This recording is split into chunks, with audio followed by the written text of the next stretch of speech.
ಸಚಿವ ಎಚ್.ಸಿ. ಮಹದೇವಪ್ಪ ಕ್ಷೇತ್ರದಲ್ಲಿ ಭಾರೀ ಗೋಲ್ಮಾಲ್ ನಡೆದಿದೆ. ನಕಲಿ ಬ್ಯಾಂಕ್ ಸೀಲು ರಶೀದಿ ಬಳಸಿ ಕೋಟ್ಯಂತರ ತೆರಿಗೆ ವಂಚನೆ ಮಾಡಿದಂತಹ ಟಿ. ನರಸೀಪುರ ಪುರಸಭೆ ಮಾಜಿ ಅಧ್ಯಕ್ಷ ಟಿ.ಎಂ. ನಂಜುಂಡಸ್ವಾಮಿಯನ್ನ ಬಂಧಿಸಲಾಗಿದೆ.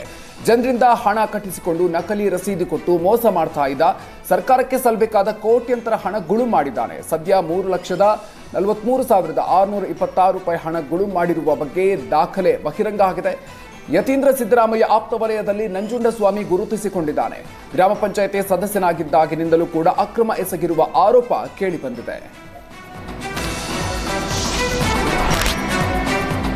ದುಬೈನಿಂದ ಬಂದ ಪ್ಯಾಸೆಂಜರ್ ಬ್ಯಾಗ್ನಲ್ಲಿ 3.5 ಕೆಜಿ ಚಿನ್ನ ಪತ್ತೆಯಾಗಿದೆ. ಯಾರೋ ಅನಾಮಿಕ ವ್ಯಕ್ತಿ ಮತ್ಯಾರದೋ ಟ್ರಾಲಿ ಬ್ಯಾಗ್ ಚಿನ್ನ ಅಂಟಿಸಿದ್ದಾನೆ.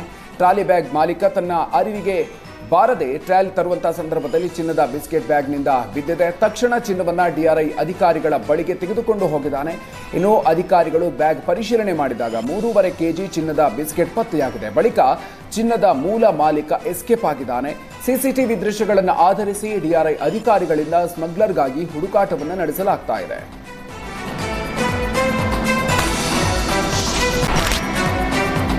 ರಾಜ್ಯದಲ್ಲಿ ಹೃದಯಾಘಾತದಿಂದ ಮೃತಪಟ್ಟವರ ಸಂಖ್ಯೆ ದಿನದಿಂದ ದಿನಕ್ಕೆ ಹೆಚ್ಚಾಗ್ತಾ ಇದೆ. ಶಿವಮೊಗ್ಗ ಜಿಲ್ಲೆಯ ಭದ್ರಾವತಿ ತಾಲೂಕಿನ ಮತ್ತಿಘಟ್ಟ ಗ್ರಾಮದಲ್ಲಿ ಹೃದಯಾಘಾತಕ್ಕೆ 34 ವರ್ಷದ ಯುವಕ ಬಲಿಯಾಗಿದ್ದಾನೆ.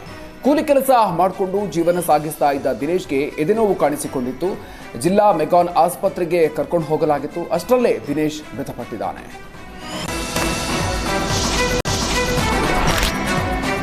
ಮಂಡ್ಯ ಜಿಲ್ಲೆಯ ಕೆಆರ್ಪೇಟೆಯಲ್ಲಿ ಜೆಡಿಎಸ್ ಮತ್ತು ಬಿಜೆಪಿ ನಾಯಕರ ಫ್ಲೆಕ್ಸ್ ಜಟಾಪಟಿ ನಡೆದಿದೆ. ಮಾಜಿ ಸಚಿವ ನಾರಾಯಣಗೌಡರ ಫ್ಲೆಕ್ಸ್ ಮತ್ತು ಹೋರ್ಡಿಂಗ್ಸ್ ತೆರವಿಗೆ ಪುರಸಭೆ ಅಧಿಕಾರಿಗಳು ಮುಂದಾಗಿದ್ದಾರೆ. ಈ ಸಂದರ್ಭದಲ್ಲಿ ಜೆಡಿಎಸ್ನ ಶಾಸಕರ ಒತ್ತಡಕ್ಕೆ ಮಣಿದು ತೆರವಿಗೆ ಮುಂದಾಗಿದ್ದೀರಾ ಅಂತ ನಾರಾಯಣಗೌಡ ಬೆಂಬಲಿಗರು ಪ್ರಶ್ನೆ ಮಾಡಿದ್ದಾರೆ. ವಾಗ್ವಾದ ಬಳಿಕ ಇನ್ನು 3 ದಿನದಲ್ಲಿ ತೆರವು ಮಾಡ್ತೀವಿ ಅಂತ ನಾರಾಯಣಗೌಡ ಬೆಂಬಲಿಗರು ಪಾಲಿಕೆ ಅಧಿಕಾರಿಗಳಿಗೆ ಹೇಳಿದ್ದಾರೆ. ಇದೀಗ ಫ್ಲೆಕ್ಸ್ ವಿಚಾರದಲ್ಲಿ ದೋಸ್ತಿ ಜಗಳ ಹೊರಬಿದ್ದಿದೆ.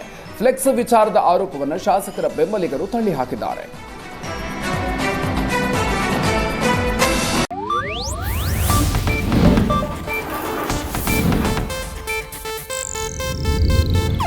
ಇದು ಏಷ್ಯಾನೆಟ್ ನ್ಯೂಸ್ ನೆಟ್ವರ್ಕ್ ಪ್ರಸ್ತುತಿ.